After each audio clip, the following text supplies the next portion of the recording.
aujourd'hui ensemble quel est l'horaire, quand on peut allumer et quand on doit allumer les bougies de Hanouka, puisque nous sommes à 10 jours de Hanouka pour savoir exactement quoi faire, comment faire.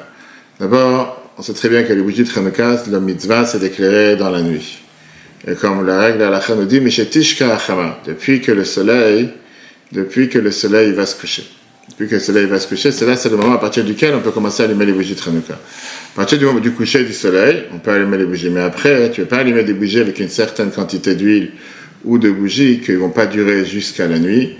Le but de Hanouka, c'est de propager le miracle. Et puisque le but de Hanouka, c'est propager le miracle, c'est pour ça qu'on ne peut pas allumer avant, et on doit allumer, on ne peut pas allumer dans certains disent qu'on peut allumer plus tard. Shkiat HaChama, le coucher du soleil, c'est quoi? C'est un processus qui se continue. Maintenant, on a un problème d'après la halakha. Qu'est-ce que les Chachamim ils ont pensé quand ils ont dit Shkiat HaChama? Est-ce que c'est l'horaire qui est écrit dans les lois, dans les calendriers, ou bien la fin, qui est en général un quart d'heure, 20 minutes après ce temps-là? C'est pour ça que Minak Chabad, on allume en général juste après le coucher du soleil qui est écrit dans le calendrier. Shabbat, c'est rentré, je crois, à 43. Donc ça veut dire le coucher du soleil, c'est à partir de 5 heures. Pour les Sfaradim, on allume un quart d'heure après le coucher du soleil. Maintenant, il y a un autre détail important qui est que tu as allumé sans propager le miracle. Ça ne sert à rien. Donc, si tu allumes et les gens de la famille ne sont pas dans la maison, pour ceux qui allument à l'intérieur de la maison, et que l'essentiel de Pirsum Enissa, de propager le miracle, se passe pour les gens de la famille, il faut attendre que les gens de la famille reviennent. Shulchan Aruch Siman 672. Même ceux qui allument à l'extérieur, et aujourd'hui plus que personne allume à l'extérieur, à part à Jérusalem, à Me'acharim, dans certains endroits, il faut quand même attendre les gens de la famille. Si tu n'as pas allumé à l'heure, c'est pas comme Shabbat. Les Chachamim te disent, tu dois allumer avant que Tichle Regel Minashuk, qui veut dire, la Gemara Shabbat page 21, avant qu'il n'y ait plus personne dans la rue. Après, c'est pourquoi? Parce que ça après, il n'y a plus de préparation du miracle. C'est quoi ce temps? En général, on te dit, au temps de Chachamim, c'était une demi-heure après le coucher du soleil. Ça, c'est l'idéal pour allumer les bougies. Maintenant, ça, c'était à l'époque, on allumait dans la rue. Pirsum Manet, c'était pour les gens de la rue. Et aujourd'hui, pareil, pour ceux qui allument dans la rue, qui est majoritairement, c'est pas ce qu'on fait. Mais aujourd'hui, qu'on allume à l'intérieur pour la famille, il n'y a aucun sens avec cette première demi-heure. Et aujourd'hui, on peut très bien allumer les bougies beaucoup plus tard. Néanmoins, c'est bien d'essayer d'allumer à le temps que les Chachamim ils ont fixé. Et bien sûr, si la famille rentre à 8h, 9h, 10h du soir, tu peux allumer quand la famille elle monte. Pour ne pas oublier d'allumer les bougies en temps, c'est important de ne pas commencer à faire un autre travail une fois qu'arrive le moment d'allumer les bougies, par exemple, travail, repas ou même apprendre. Mais si tu dis que tu as quelqu'un de la famille qui va te rappeler qu'il faut allumer les bougies, il n'y a pas de problème, à condition que l'autre n'est pas en train de faire des autres choses, d'être occupé. Manger n'importe quel repas tu peux, tout le temps que ce n'est pas un repas fixe, comme des fruits, des gâteaux ou même du pain, peut-être du moment que c'est moins de 50 grammes. Même si tu es en plein milieu de faire autre chose, tu dois t'arrêter à allumer les bougies. Mais pour ceux qui allument à l'intérieur de la maison, il n'y a pas besoin de s'arrêter parce que, comme on a dit tout à l'heure, on ne fait pas tellement attention à cet horaire à partir du moment que tout le monde est réveillé. Si tu n'as pas allumé les bougies la première demi-heure, tu peux allumer plus tard et faire attention que la famille soit avec toi, qu'ils sont réveillés autour de toi pour propager le miracle autour des gens de la famille. Si tu rentres à la maison tard et la famille elle dort déjà, c'est bien de les réveiller ou une partie pour faire la mitzvah de Hanouka comme il faut. Ça c'est le Chemet Mishnah Berurah, Siman 672. Même si tu ne les réveilles pas ou tu habites tout seul, bien sûr que tu peux allumer les bougies de Hanouka avec bracha comme c'est écrit dans l'écoute Yosef. Même si en général on allume les bougies de Hanouka avant Ma'ariv, dans le cas où tu as passé le premier temps, la première demi-heure, on sait très bien qu'il y a une règle dans la halakha, tadir veshen tadir kodem, quelque chose que tu as l'habitude à faire, quelque chose que tu n'as pas l'habitude, tu fais d'abord quelque chose que tu as l'habitude, et donc on commence toujours d'abord avec Ma'ariv, et après on allume les bougies. Quand est-ce que c'est la fin du moment qu'on doit allumer les bougies? À l'Oteshacha, au lever du jour, qui est, on peut allumer en vérité toute la nuit, qui est la fin de la nuit à l'Afrique. Celui qui ne peut pas allumer pendant qu'il fait nuit, parce qu'il doit partir en voyage ou il doit faire autre chose, il peut très bien commencer à allumer à partir de Plag Mincha. Plag Mincha, c'est en général 1h15 avant la Shkia, comme c'est écrit dans les Luchot, dans les calendriers. Mais il faut s'assurer que les bougies soient assez épaisses, qu'ils vont brûler au moins une demi-heure après la tombée de la nuit. Vendredi, on peut très bien, à veille de Shabbat, on peut très bien allumer les bougies de Hanouka à partir aussi de Plag Mincha. On a l'habitude d'abord de prier Mincha, parce que Mincha, ça a toujours à faire avec le jour d'avant, la veille, et l'allumage des bougies, c'est pour le jour d'après. Si tu n'as pas un minyan avant d'allumer les bougies, c'est bien d'allumer et après prier avec minyan. La mitzvah, c'est quand tu commences à allumer.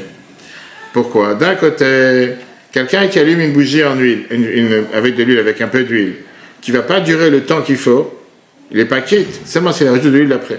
Tu ne vas pas dire, maintenant je vais allumer avec une goutte de l'huile, peu importe le temps que ça va durer, moi j'ai fait la bracha. Non, la mitzvah c'est que la bougie elle brûle. Si quelqu'un il allume dans un endroit où il y a du vent et que c'est sûr que la bougie va s'éteindre, pareil, il n'est pas quitte dans cet allumage. Une fois j'étais à Tel Aviv, sur le port, c'était quand j'étais à la Yeshiva en Israël, et on a rencontré des soldats, on devait allumer avec eux. Il n'y avait pas vraiment, il y avait un énorme vent, un vent très fort. Allumer dans un endroit pareil, c'est pas quitte après la lacha, on a trouvé un muret à côté du port. On a mis la menorah par terre, juste à côté du mur, il n'y avait pas de vent, et là, on pouvait allumer. Mais allumer comme ça, il y a du vent, que tu allumes, tu fais la bracha, ça s'éteint juste après, c'est pas quitte. Même si tu as allumé où il y a du vent, et après tu as dit, je ferme les portes et les fenêtres, que maintenant la lumière, elle va brûler, tu n'es pas quitte, parce que le moment de l'allumage, qui est le moment de la mitzvah, l'idée, elle était que ça allait s'éteindre. Et dans ces cas-là, tu dois rallumer à nouveau, même si tu rallumes et tu fais sans bracha. Pourquoi? Parce que le plus important, c'est quand tu allumes, ça doit être un endroit où tu peux allumer et ça peut brûler. Vendredi soir, on allume d'abord les bougies de Hanouka, après les bougies de Shabbat. Pourquoi? Parce que tu ne peux pas allumer une bougie après que Shabbat est déjà rentré. Si le temps est court, la femme elle doit attendre au moins qu'on allume une bougie, que c'est l'essentiel de la mitzvah, et pendant que tu continues à allumer les bougies, elle va allumer les bougies de Shabbat. Et si c'est trop tard, et bien tant pis, elle doit allumer les bougies de Shabbat. On n'a pas le droit de bouger la Hanoukia pendant Shabbat, même une fois qu'elle s'est éteinte. Pourquoi? Parce que quand Shabbat elle est rentrée, c'était déjà se considérer un bassiste d'avoir un assaut ou une base pour les choses interdites. Si tu as besoin, tu peux parfois la bouger pas de manière directe, par exemple avec le pied ou avec le coude. Samedi soir, on a l'habitude de faire la Havdalah d'abord, et après on allume les bougies de Hanouka. Vaïten Lecha, quand on dit les bénédictions le samedi soir, après la Havdalah, on dit après l'allumage des bougies. Maintenant, combien de temps doit durer le temps de l'allumage? Les Chachamim te disent que ça doit brûler Mishetishka Achama, depuis le coucher du soleil jusqu'à ce qu'il n'y ait plus personne dans la rue. À l'époque, c'était comme on l'a dit tout à l'heure à ce moment-là, parce que dans la nuit il n'y avait pas d'électricité, il n'y avait rien. Ça veut dire environ une demi-heure. Ça, c'est ce qui est écrit dans Shulchan Aruch Siman 672. C'est pour ça que les bougies doivent durer minimum une demi-heure, soit si tu allumes dans la maison, soit à la porte, soit dans le temps, dans l'horaire qu'il faut, soit plus tard.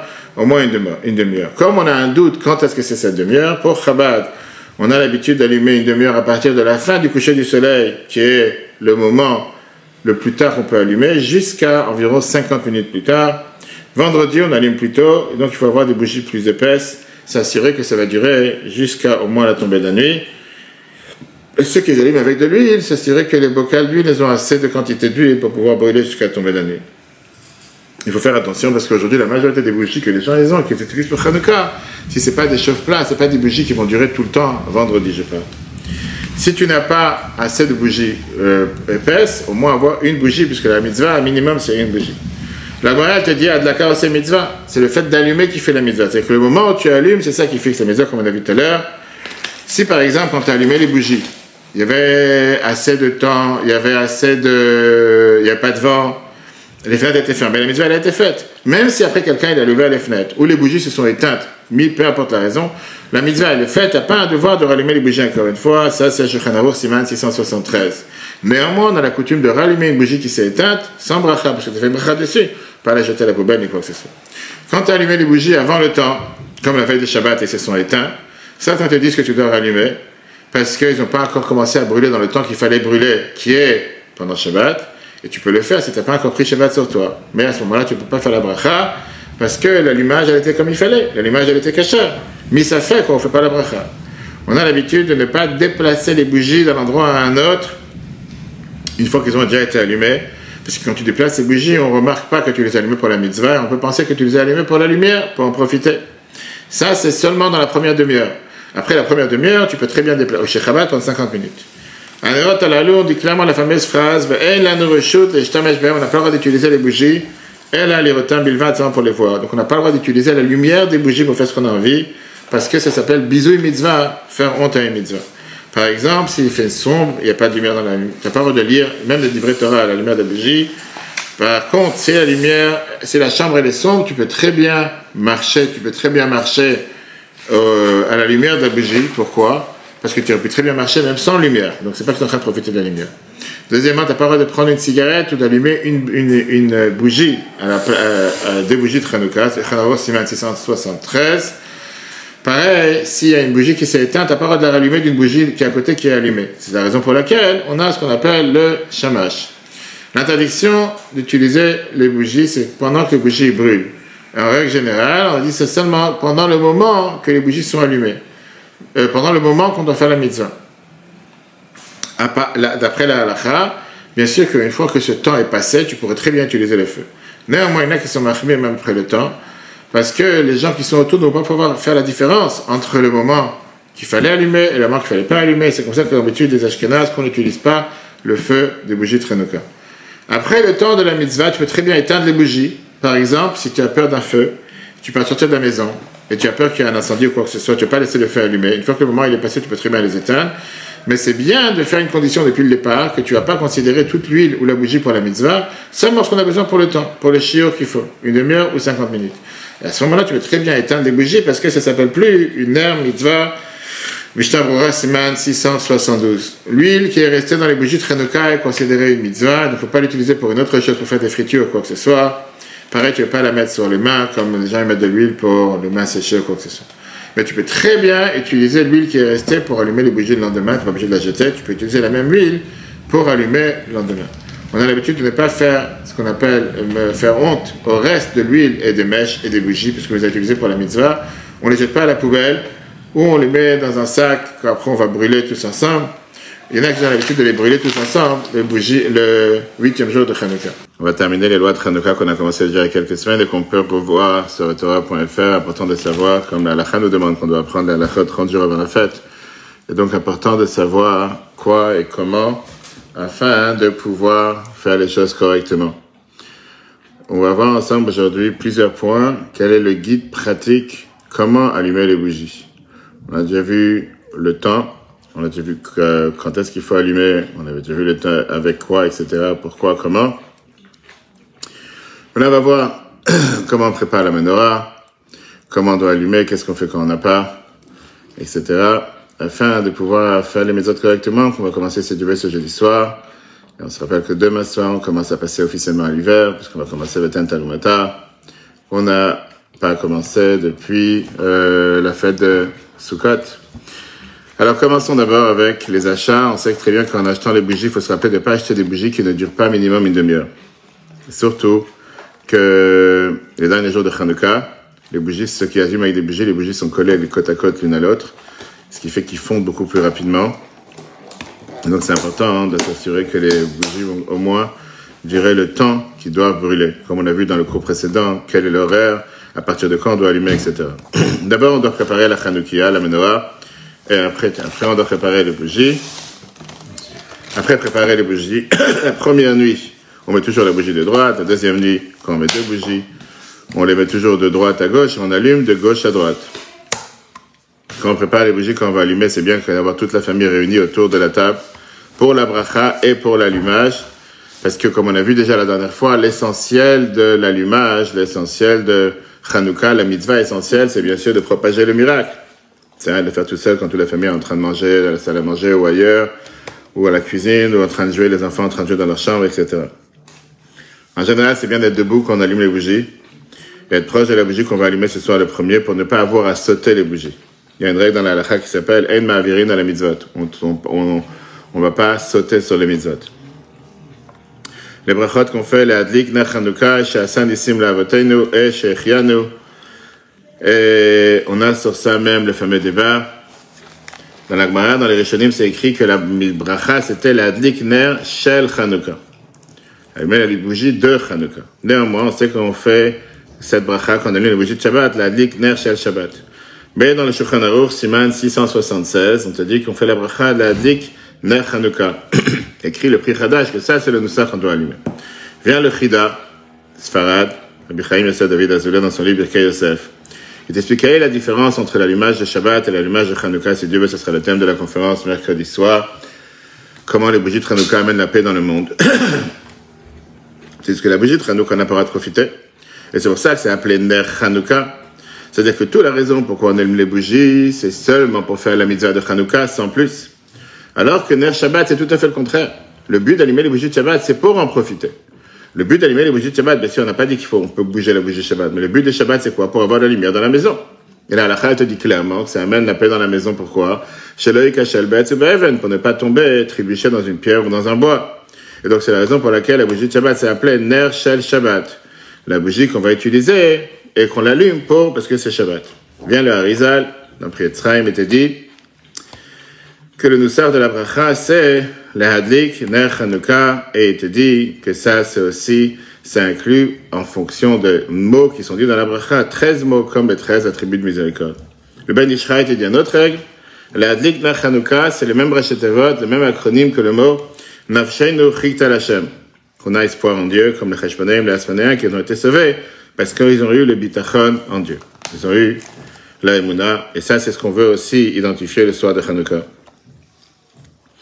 La première nuit, on rajoute, troisième bracha, pas seulement la première nuit, tout celui qui n'a pas allumé les premiers jours, pas mal de fois en Sénéman, on a l'habitude chaque année de trouver des juifs la 8e bougie qu'ils font chez Shechianu, parce que la première fois qu'on allume, on a le devoir de rajouter la bracha de Shechianu. Les autres nuits, on ne fait pas Shechianu, celui qui a oublié, qui n'a pas fait Shechianu la première nuit, il devra faire Shechianu les prochaines nuits. Après la bracha, on n'a pas le droit de s'interrompre, on doit allumer tout de suite. Il y a un débat dans la Gemara intéressant, Shabbat, page 23, celui qui allume les bougies de Chanukah doit faire la bracha. Rabbi Yirmiyah, il te dit, celui qui voit la bougie de Chanukah, il doit faire une bracha. Rabbi Yehuda, te dit, Yom Rishon Aroe Mevarech Shnaim, ou Madlik Mevarech Shalosh. Mikan Ve'elach, Madlik Mevarech Shnaim, Ve'roe Mevarech Achat. C'est-à-dire, on va faire une distinction. Le premier jour, celui qui voit les bougies, il fait 2 brachot. Celui qui allume, il fait 3 brachot. Pourquoi? Ça, c'est très simple, parce que celui qui voit, il n'allume pas, donc il ne peut pas faire la bracha de la Hadlik Ner Chanukah. Le deuxième jour, celui qui allume, il fait 2, et celui qui voit, il fait qu'une. Maïm Maïdzman, quelle bracha? Il ne fait pas la bracha du temps. Pas Shechianu. Alors, il te dit, t'as qu'à aussi enlever la bracha chez Hassan Nissim. Tu te dis, non, Neskol Yomeite, chaque jour, il y a un miracle. Pour ça, on fait la bracha. Maïm Mevarech, ma chère qui déchane de Mizotav et Sivanu, la Hadlik Ner Chanukah. Et là vient la question. Question qui est demandée dans toutes les lois qui sont les mitzvahs de Rabbanan, les mitzvahs de Chachamim. Depuis quand tu fais une bracha sur les mitzvahs que les Chachamim t'ont ordonné? Que c'est des vêtements Sivanu, c'est pas Dieu qui t'a ordonné. C'est pas une mitzvah de la Torah, on sait très bien que les bougies de Chanukah, c'est une mitzvah de Chachamim. Donc comment mitzvah de Rabbanan? Donc si c'est une mitzvah de Rabbanan, comment tu peux dire à ce moment-là, Asher qui déchane de Mizotav et Sivanu? Et la réponse, Rabbi Avia Amar, il te dit dans la Gemara, on apprend ça de l'autre Assour, Rabbi Nechemia, il te dit, Sha'al Avi Chavi Yaget, Raskener Chavi Ambrulach. Oui, c'est vrai, t'as raison. Néanmoins, on a l'habitude de le faire parce que les Chachamim ont le même pouvoir que la Torah et les Chachamim te donnent le devoir de faire cette mitzvah. Ok. Très belle histoire, quand on parle de Shechianu. C'était dans le camp de la mort, Bergen-Belsen. Quand arrivé le jour de Chanukah, beaucoup de Juifs se sont réunis dans un des camps. Et le rabbi de Balzov s'est allumé les bougies de Chanukah. Après qu'il a fait l'allumage, il a allumé les bougies, quelqu'un lui a dit, Rabbi, je pensais que dans les conditions actuelles, il faut mieux pas allumer les bougies. Mais même si tu veux allumer les bougies, parce que c'est Chanukah, on est dans le camp Bergen-Belsen, comment on peut faire Shechianu? Shechianu de quoi? Que des milliers de Juifs sont en train de mourir avec différentes morts tous les jours.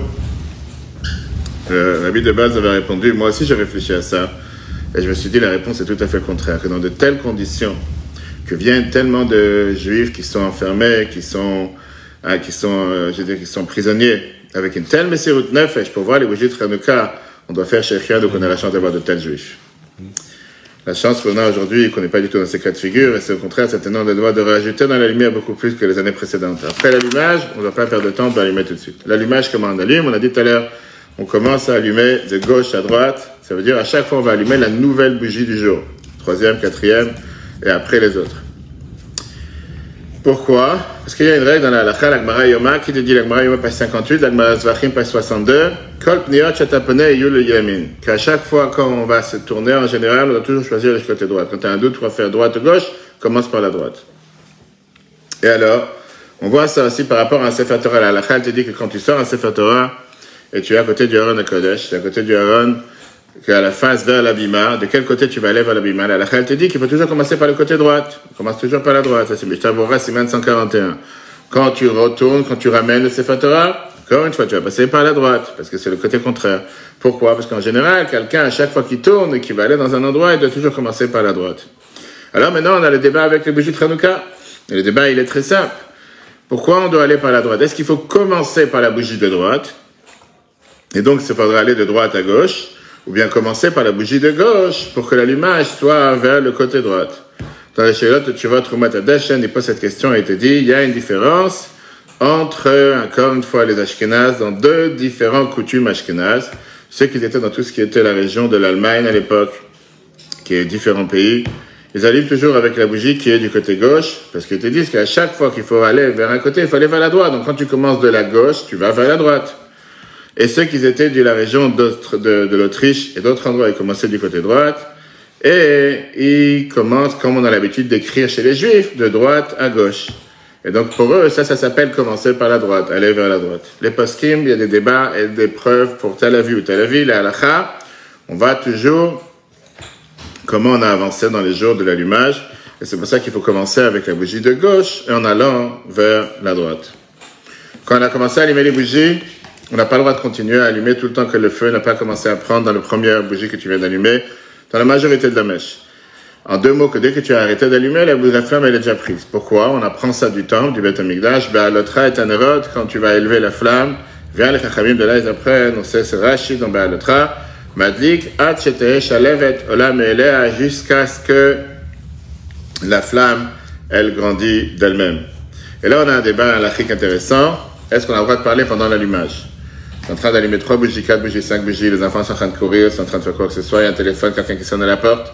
Est-ce que tu peux t'arrêter ou bien tu ne dois pas parler ou quoi que ce soit? Est-ce que c'est un F-sec ou pas? On a une règle dans la halakha, dans tous les brachot qu'on fait en général, de ne pas faire un F-sec. On n'a pas le droit de faire une interruption entre la bracha et l'action, la mitzvah. C'est pour ça que quand tu fais une bracha avant de manger, tu dois t'arrêter, tu n'as pas le droit de t'arrêter pour la parole, tu dois d'abord manger et après parler.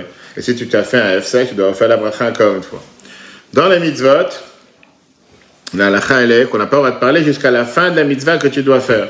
Par exemple, les 30 sonneries du shofar, tu ne vas pas parler au milieu, sauf si tu parles du shofar. Dikat Hametz, vérification du Hametz, c'est la même chose. On veut dire que jusqu'à ce que tu as terminé, il faut éviter de parler. Mais on sait très bien que dans le cas où tu as parlé, tu ne refais pas une autre bracha, parce que tu as déjà commencé la mitzvah. Alors, au final, on te dit que le khatri, là, a priori, il ne faut pas s'arrêter, il ne faut pas arrêter avec la parole. Pourquoi? Parce que sinon, c'est considéré un sec par rapport à la bracha qui doit être tout le temps que tu as fait la mitzvah. Pareil, les tefilin, etc. Alors, a priori, ça devrait être la même chose dans les bougies de Hanouka. Mais là, la Chakira, le débat qu'il y a dans la halakha est très intéressant. On a vu la dernière fois, dans le premier cours de loi de Hanouka, que quelle est la mitzvah de Hanouka? C'est quoi le devoir? Une bougie. Et que le devoir, c'était une bougie. Une bougie par famille, par soir. Chaque jour, une bougie. Ça, c'est la mitzvah. On a vu que la halakha te dit que Hanouka, c'est la seule mitzvah que la majorité du peuple juif fait mehadrin mina mehadrin et qu'on allume plusieurs bougies, tout le monde, etc., etc. Donc, puisque l'essentiel de la mitzvah, c'est une bougie, et les autres bougies font partie du hido, mehadrin, l'embellie de la mitzvah. Alors, sur quoi elle va la bracha? Est-ce que la bracha, elle va sur la première bougie, ou bien elle va sur toutes les bougies? Si tu me dis que la bracha, elle va sur la première bougie, donc à partir du moment que j'ai allumé la première bougie, la mitzvah, elle s'est terminée. Et donc, je peux plus besoin de faire attention à ne pas parler. Je peux commencer à parler, je peux commencer à faire n'importe quelle autre chose, même si je suis en train d'allumer d'autres bougies, parce que la mitzvah, elle est faite. Ou bien, je vais dire que la mitzvah, elle est sur quoi? Sur la dernière bougie, pas sur la première. Les autres, je les allume parce que j'ai pas le choix. Il faut qu'il y ait 7 bougies ou 6 bougies ce soir. Donc, pas sur la première. Et donc, je peux pas parler parce que l'essentiel de la mitzvah, je l'ai pas encore faite. Vient le Magen Avraham, dans Siman 676, et il te dit que si tu as oublié, par exemple, et tu as allumé une bougie en moins, ce soir, tu t'es trompé, au lieu d'allumer 5 bougies, tu as allumé 4. Passe 10 minutes, tu n'as pas le téléphone, tu as mangé, tu as fait ce que tu veux. Ce soir, c'était 5. Qu'est-ce qu'on fait? Est-ce que tu es quitte ou tu n'es pas quitte? En théorie, oui. Pourquoi en théorie, oui? T'as allumé une en plus. Encore une fois, tu n'es pas en train de t'amuser à faire n'importe quoi. Si c'est comme ça, tu n'as pas allumé. T'as allumé la quatrième. La halakha te dit que non. Chazer ou madlik. C'est comme si tu n'as rien fait. Ce soir, tu devais faire 5. Mais tu ne dois pas refaire la bracha. Pourquoi? Parce que la bracha que tu as fait au départ, elle est pour toutes les bougies. Et jusqu'à ce que tu finisses l'allumage entière, la bracha, elle est toujours valable. C'est pas considéré un sec. De là, on peut comprendre, de Magen Avraham, que la bracha, elle est en général sur la première bougie. Mais qu'elle tombe aussi sur les autres bougies. Parce que la bracha tombe sur les bougies, ce qu'on appelle les bougies du hido. Ou bien, on peut dire que ceux qui font ce qu'on appelle la beauté de la mitzvah, c'est pas qu'on a mis des bougies en plus. Mais parce qu'on veut faire la mitzvah de Hanouka avec beaucoup de bougies. Pas commencer à découper le gâteau en morceaux. Non, c'est une seule mitzvah, que ce soit une ou plusieurs, c'est la même chose.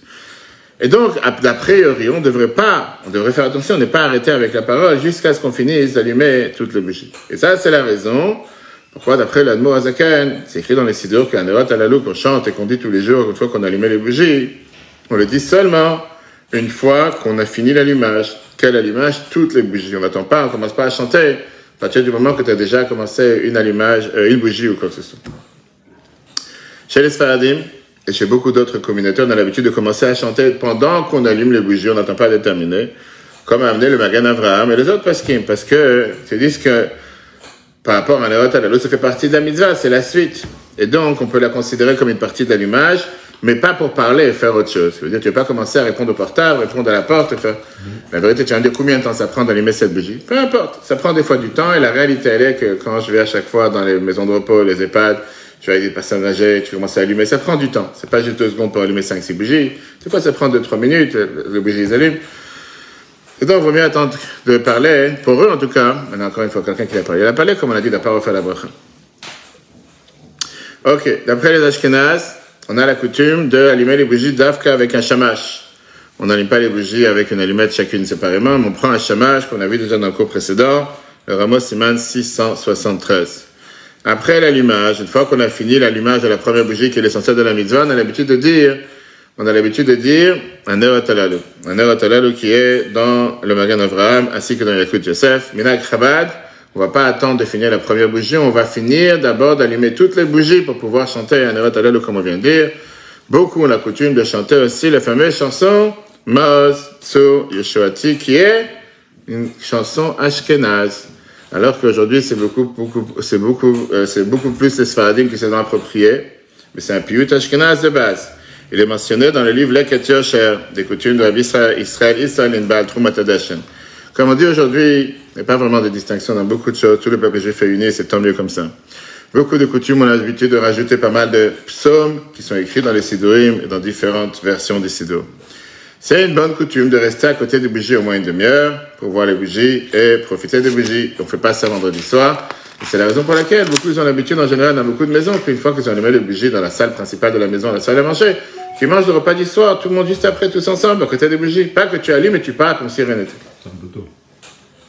Pourquoi c'est un peu tôt? Si tu allumes à l'heure, la réalité est là que je connais beaucoup de gens, 90% des gens que je connais n'allument pas à l'heure. C'est impossible d'allumer à l'heure, les gens sont tous au travail. Shabbat, on n'a pas besoin, on a dit. Vendredi soir, t'as pas besoin. Je parle dans la semaine.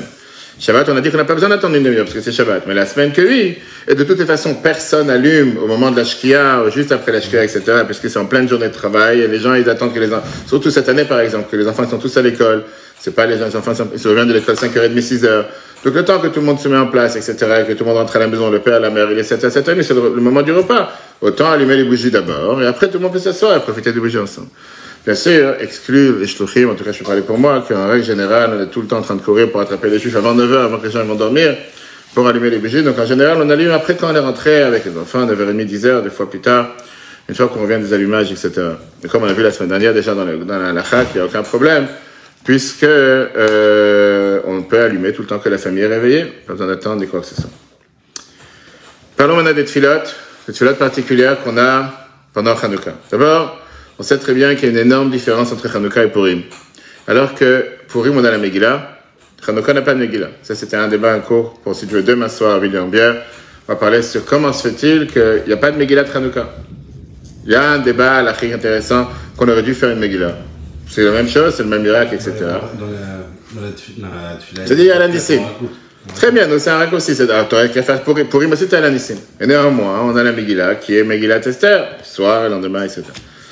C'est pas le sujet de ce cours aujourd'hui, mais en tout cas, les Chachamim ont fixé que la fête de Hanouka, c'est une fête spirituelle. Et ça, c'est toute la différence entre Hanouka et Purim.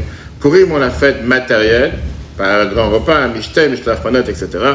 Hanouka, on dit ça clairement dans l'Anissim, Kavush, Manat, Yemer, Hanouka, Elo. Pourquoi on a fixé ces 8 jours? Pas pour manger, même si au final, aujourd'hui, toute fête juive est attachée avec le manger. Le Hodot ou le Halel, le Shimcha Agadol, pour donner de l'orange à Dieu.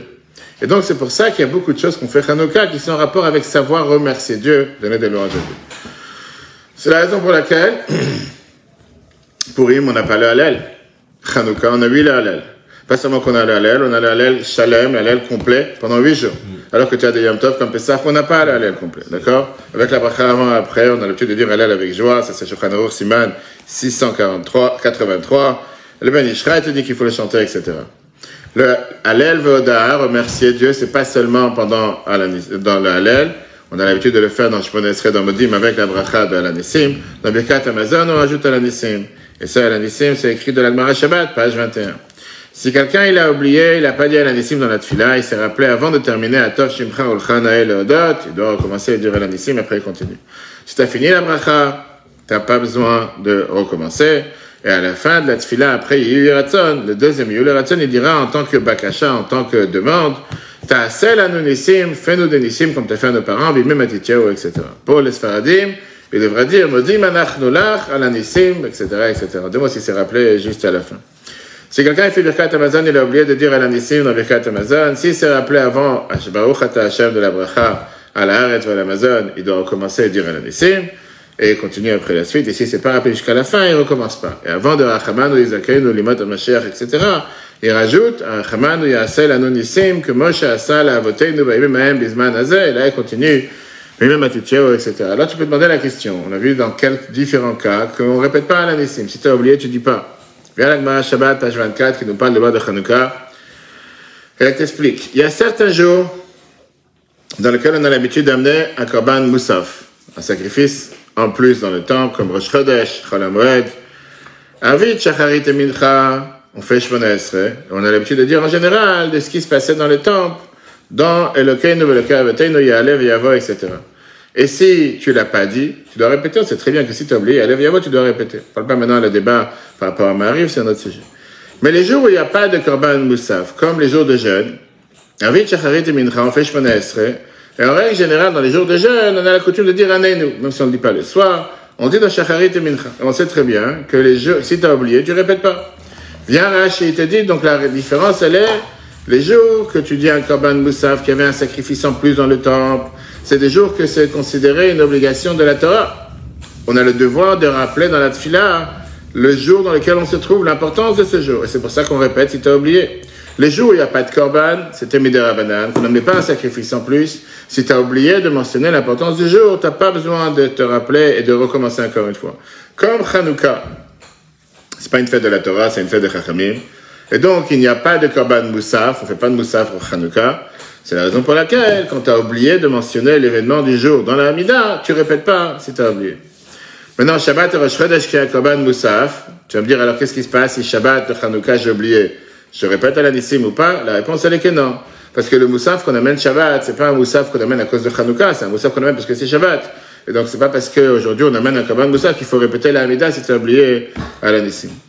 Néanmoins, on a toujours ce débat, on a, comme d'habitude dans la halakha, comme le même cours de samedi soir, on a vu sur les 3 débats comment se débarrasser d'un antisémite de nos jours, avec un débat dans le Midrash très intéressant, avec le point, l'appel ou la spiritualité très très riche, le débat du Midrash, comment c'est important par rapport à aujourd'hui. On a 3 avis dans les Rishonim. C'est amené dans le Mordechai dans la Gemara Brachot. Rabbeinu Tam, il te dit, qu'est-ce que ça veut dire répéter? Ça veut dire que si tu as oublié, quand tu as fini toute la tefila, tu recommences la tefila depuis le début. Mais tout le temps que tu n'as pas fini toute la tefila, tu recommences seulement de Alanissim. Rabbeinu Elchanan Baal HaTosfot, il pense, répéter, c'est seulement si tu as commencé la bracha suivante. Tu dois répéter la bracha précédente. Mais si tu as fini la bracha et tu n'as pas continué, ça ne s'appelle pas répéter. Tu peux très bien dire ce paragraphe à ce moment-là. Et le Ri vient et te dit que dès que tu as fini la bracha, tu n'as pas besoin de répéter. Alanissim, et ça c'est la halakha qu'on a vu jusqu'à présent. Mais tout le temps que tu n'as pas fini la bracha, bien sûr que si tu viens te rappeler que tu n'as pas dit Alanissim, tu dois maintenant dire Alanissim. Un autre débat intéressant, à part entrer dans tous les détails, il y a pas mal de débats, tout un tableau qu'on peut retrouver dans les Sidurim aujourd'hui, où tu as oublié, quand tu as oublié, quoi faire, comment faire. Les jours de Chanukah, ils sont considérés des jours de joie. C'est la raison pourquoi on ne dit pas Tachanoun, ni dans le Mincha, la veille de Chanukah cette année, mercredi après-midi, ni que la Chapaim, ni la Natsach, etc. On n'a pas le droit de jeûner pendant Chanukah, même un Khatan, qui a l'habitude en général de jeûner le jour de son mariage, pendant Chanukah, il ne gêne pas. Pareil, quand Dieu nous en préserve en enterrement, le jour de Chanukah, pendant Chanukah, on ne fait pas ce qu'on appelle des éloges à Esped. Pareil, par rapport à aller au cimetière, quand ça finit, la fin des 7 jours ou 30 jours, le jour de l'année, en général, on a le droit d'aller, même si c'est un moment qu'on n'y va pas, sauf quand la halakha te dit, si jamais quelqu'un va être amené à pleurer ou à faire des éloges qui sont interdits ces jours-là, il doit aller au cimetière avant ou après. La réalité, c'est qu'aujourd'hui, quand les gens vont au cimetière pour dire des psaumes, on a le droit d'aller aussi pendant Chanukah sans interruption. Pendant chaque jour de Chanukah, encore un détail important, à part de rajouter le Hallel, on a l'habitude de lire la Torah. C'est encore une fois quelque chose d'important. On lit la Torah, la paracha des Nissim, la paracha des Korbanot, pour se rappeler l'inauguration du temple, qui était dans le désert. Pourquoi? Parce qu'on sait très bien que Hanouka, on a inauguré le temple à nouveau après il est devenu impur par les Grecs. Comme ça, c'est écrit dans Shulchan Aruch Siman 684. Une configuration intéressante qui se passe en général, Shabbat Hanouka, certaines années, c'était comme ça l'année dernière, que Shabbat Hanouka, on a l'habitude parfois de sortir 3 Sefer Torah. C'est une des seules configurations de l'année qu'on sort 3, parce que tu as Shabbat, Rosh Chodesh Tevet et Hanouka. En général, Shabbat Hanouka, on sort 2 Sefer Torah. Le premier, on lit la paracha de la semaine. Le deuxième, le maftir, qui est la lecture de Hanouka. Rosh Chodesh Tevet, qui tombe dans la semaine, on va sortir 2 Sefer Torah, puisqu'on lit la paracha de Rosh Chodesh, et on lit aussi la paracha de Hanouka. Si Rosh Chodesh Tevet tombe Shabbat, on sort 3 Sefer Torah. Premier paracha, on lit 6 montées. Deuxième Sefer Torah, on lit la montée de Rosh Chodesh. Troisième montée, on lit le maftir ou la lecture de Hanouka. On a l'habitude de pouvoir travailler Hanouka. Et c'est encore une fois une spécialité avec toutes ces points différents de toutes les autres fêtes. Malgré que c'est une fête, malgré qu'on dit le Hallel, malgré qu'il n'y a pas de Moussa, malgré qu'on lit la Torah, on peut travailler, c'est pas Yom Tov.